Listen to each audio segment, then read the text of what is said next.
په همدې موخه جوړو شویو مراسمو کې ګڼ شمېر دیني علما کرامو، شیوخو، قومي مشرانو او د فارغو شویو والدینو ګډون کړی و. ویناوالو په خپلو خبرو کې فارغو شویو ته مبارکي ترڅنګ د علم په ارزښت خبرې وکړې او یا د مدرسې په ټولو اسلامي، شرعي او کلتوري شرایطو برابر وبلله او د مال په پرتله یې د علم ارزښت لوړ او خوند یې د علم الدین په زده کړه مکلف وبللې. د غراض د یادې مدرسې محتمم مولوي حکمت الله د مدرسې حالت، تدریس او امکاناتو په اړه خبرې وکړې او زیاتوله چې هڅه یې دا ده د نجونو لپاره د دیني او عصري زده کړو لپاره نور هم شرایط برابر کړي. چې سخت کال کې موږ تقریبا 40 شاګردان او فارغات ورکړي.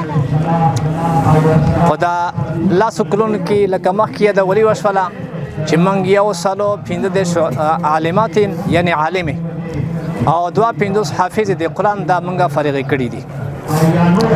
او دې مدرسه کې الحمدلله د دیني علم ترڅنګ موږ کوشش کړی هم دی او دا کوشش هم کوو.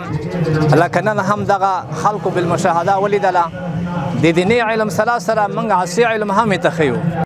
د فارغو شوي نجونو والدینو هم په خپلو خبرو کې خوښي څرګندوله او له والدینو یې غوښتنه کوله چې خپلې لوڼې او خویندې دیني زده کړو ته وهڅوي څو خپل اسلامي مسؤلیت یې ترسره کړی وي.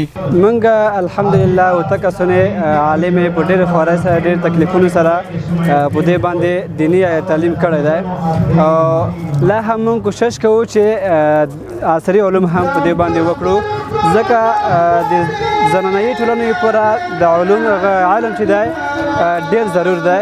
یوه زنانه مکمله کورنۍ د جهل څخه وباسلی شي. او نن سبا تاسو ته بهتره معلومه ده چې د زنانو لپاره دیني علم څومره مهم دی.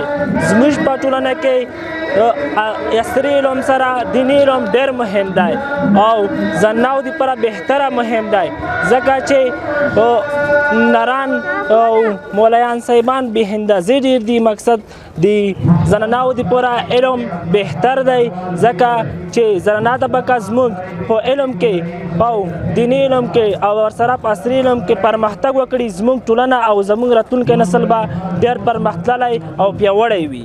د یادونې وړ ده چې جامعه سومیه للبنات دیني مدرسه له 10 کلونو راهیسې تاسیس شوې چې د دغه ولایت زیات شمېر نجونې پکې زده کړې ترسره کوي.